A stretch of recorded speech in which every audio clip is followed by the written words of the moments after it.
तो बड़ी खबर है जनपद प्रयागराज से, जहां जनपद के सोराव विधानसभा क्षेत्र के अंतर्गत थाना मऊ आइमा के रमनापुर गांव में 3 दिन पूर्व अमन सोनी की हत्या ने पूरे क्षेत्र को दहला दिया है। इस घटना को लेकर जहां आमजन में आक्रोश है, वहीं अब राजनीतिक दल भी पीड़ित परिवार के समर्थन में सामने आ रहे हैं। बता दें तो जनसत्ता दल लोकतांत्रिक पार्टी के प्रदेश मीडिया प्रभारी डॉक्टर सुधीर राय, जिलाध्यक्ष गंगा पार प्रयागराज नरेंद्र पांडे बच्चा भैया व जिला अध्यक्ष अधिवक्ता प्रकोष्ठ प्रशांत पांडे तथा जिला अध्यक्ष किन्नर प्रकोष्ठ मुस्कान ने पीड़ित परिवार से मुलाकात की है। इस दौरान परिवार को 11,000 रुपए की आर्थिक सहायता भी प्रदान की गई है।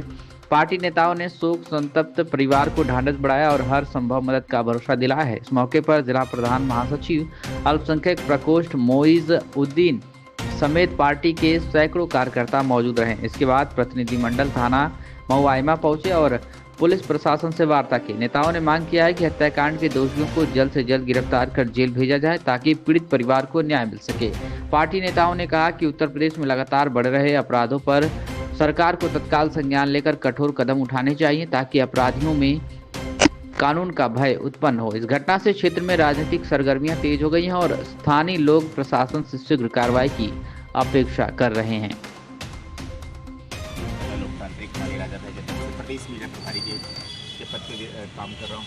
जो सर ये हत्या हुई है इसके विषय में क्या कहना चाहते हैं? मैं बताना चाहूँगा, जिस तरह से बच्चे की हत्या हुई है पूरी तरीके से मानवता को शर्मसार कर दिया है। और मैं कहना चाहूँगा हमारे बीच में हमारे जनसत्ता दल लोकतांत्रिक गंगा पार के जिलाध्यक्ष आदरणीय नरेंद्र पांडे बच्चा भैया जी हमारे बीच में हैं और साथ ही साथ हमारे यहाँ अधिवक्ता प्रकोष्ठ जिलाध्यक्ष प्रशांत पांडे जी हमारे साथ में हैं, किन्नर प्रकोष्ठ के जिलाध्यक्ष मुस्कान जी हमारे साथ में, अल्पसंख्यक प्रकोष्ठ जिला प्रधान महासचिव हमारे मौजूद दिन हम सब के बीच में है। और हम सब मिलकर के अभी पीड़ित परिवार के पास गए थे और जिस तरह की बर्बरता प्रशासन ने किया जी, जो माफ़ी के लायक है ही नहीं। मैं उत्तर प्रदेश सरकार से आदरणीय योगी आदित्यनाथ जी से निवेदन करना चाहूँगा कि जिस तरह से प्रशासन ने ये बर्बरता की है, प्रशासन ने जिस तरह से पीड़ित परिवार को पीटा है और इवन इस तरह से मारा पीटा है कि आप बुजुर्गों की अगर आप फोटो देख लेंगे, अगर मीडिया पर अगर आप चला देंगे तो इस तरह सा जो कृत्य हुआ है पूरी तरह से घिनौना कृत्य किया है प्रशासन के लोगों ने। और मैं मोहम्मद थाने पे खड़ा होकर के हमारे जिला अध्यक्ष की अगुवाई में और ये जानकारी आदरणीय हमारे राष्ट्रीय अध्यक्ष कुंवर रघुराज प्रताप सिंह राजा भैया को पूरी जानकारी है। उनके निर्देशानुसार हम लोग प्रशासन से मिलने भी आए हैं और आगे भी हम लोग कप्तान साहब से भी हमारी बातचीत हुई है, हमारी यहाँ के पंकज लवानिया जो यहाँ के सीओ साहब हैं उनसे भी बात हुई है। बस हम ये चाहते हैं कि जो अपराधी हैं उनको कड़ी से कड़ी सजा मिले। अगर अपराध में नियंत्रण नहीं होता है तो ऐसे थाना अध्यक्ष की जरूरत मोहम्मद थाने को नहीं है। जैसा कि सर यहाँ पर जैसे जानकारी के अनुसार पीड़ित के ऊपर लाठियाँ जो बरसाई गई हैं, क्या पीड़ितों का मेडिकल वगैरह कुछ कराया गया है? नहीं, अभी तक कुछ भी नहीं हुआ है। जो पीड़ित पक्ष के जो लोग हैं जो मार खाए हैं उनका मेडिकल कराने से रोका गया है। और सबसे बड़ी बात तो ये सामने निकल कर आई कि क्या बोलते हैं जो डेड बॉडी थी वो डेड बॉडी भी क्या बोलते हैं पीड़ित पक्ष को नहीं दिया गया। ये कहाँ का न्याय है? क्या इस तरह का न्याय प्रशासन करेगी जनता के साथ में? और इवन जो आदमी पीड़ित पक्ष के साथ में खड़ा हो रहा है और उन्हीं लोगों को जेल भेजने का काम किया जा रहा है। जैसा कि सर पीड़ित की माँ यहाँ पर जब आई थी, जिसकी हत्या हुई थी अमन सोनी की, उनकी माँ से जब हमने जानकारी लिया तो उन्होंने बताया कि मेरे बेटे को 9 बजे रात, उसके एक दिन पहले 9 बजे रात में फ़ोन करके बुलाया जाता था और मैं उनको रोका कि बेटा रात में जाने की कोई आवश्यकता नहीं है। उसके दूसरे दिन ही उनको कंचनपुर चौराहे से बीच में गाड़ी पर बैठा करके ले जा करके उनकी हत्या कर दी गई थी। मैं बताना चाहूँगा, देखिए वो एक सराफा व्यापारी थे, लेन देन का मामला था जिसकी वजह से अमन सोनी की हत्या हुई पैसा ना देने के चक्कर में। लेकिन जो हमारे कुछ मीडिया बंधु जिनको हम अपना चौथा स्तंभ कहते हैं उनके द्वारा भी मैं सोशल मीडिया पे देख रहा हूँ कि घटना को कहीं और जोड़ने का प्रयास किया जा रहा है।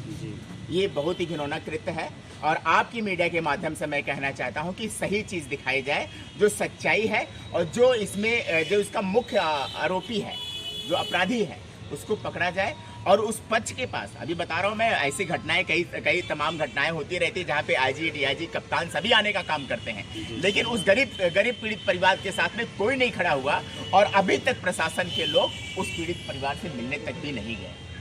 उसमें सर कितने लोगों की गिरफ्तारी हो चुकी है? अभी तक शायद 7 से 8 लोगों की गिरफ्तारी करके इन्होंने उसको 151 करके सीधा जेल भेजने का काम किया पीड़ित पक्ष के लोगों को।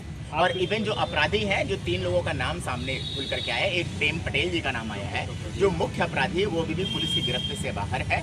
2 अपराधियों को इन्होंने शिवम और शिवम कुछ नाम है, जिनको पकड़ के गिरफ्तारी की है, जिनको जेल भेज दिया गया है।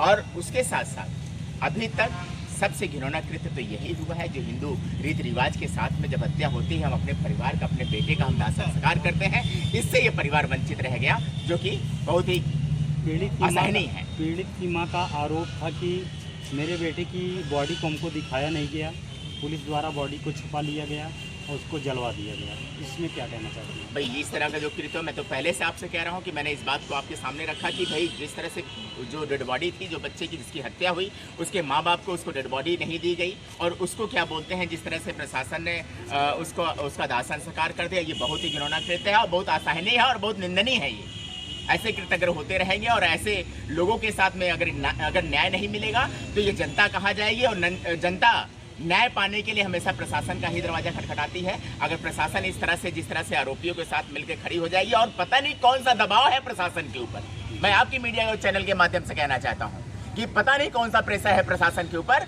जो इस तरह का दबाव महसूस कर रही है और पीड़ित पक्ष को पीटने का काम कर रही है। ये प्रशासन इसका जवाब दे। एक बार अपना परिचय बता दीजिए। मैं डॉक्टर सुधीर, पूर्व प्रत्याशी, सुरवा विधानसभा जनसत्ता दल लोकतांत्रिक प्रदेश मीडिया प्रभारी, मानी राजा भैया के तरफ से। किन्नर प्रकोष्ठ के जिला अध्यक्ष। ये जो हत्या हुई है, इस दिशा में आप क्या कहना चाहते हैं? ये जो हत्या हुई है सरासर गलत हुआ है। ऐसी हत्या नहीं होना चाहिए। अगर प्रशासन अपनी कार्रवाई नहीं कर रही है, लापरवाही कर रही है, पीड़ित परिवार को मारा जा रहा है, प्रशासन सरासर गलत कर रही है। प्रशासन इस केस को दबाने के चक्कर में पड़ी हुई है। अभी तक पीड़ित परिवार के घर पे कोई भी प्रशासन भरोसा दिलाने उसके घर पे नहीं गई है। हत्या करने वालों को सख्त कड़ी से कार्रवाई होनी चाहिए। हमारे योगी जी से, मोदी जी से यही निवेदन है कि गरीब परिवार का सहायता हो और सुनवाई की जाए।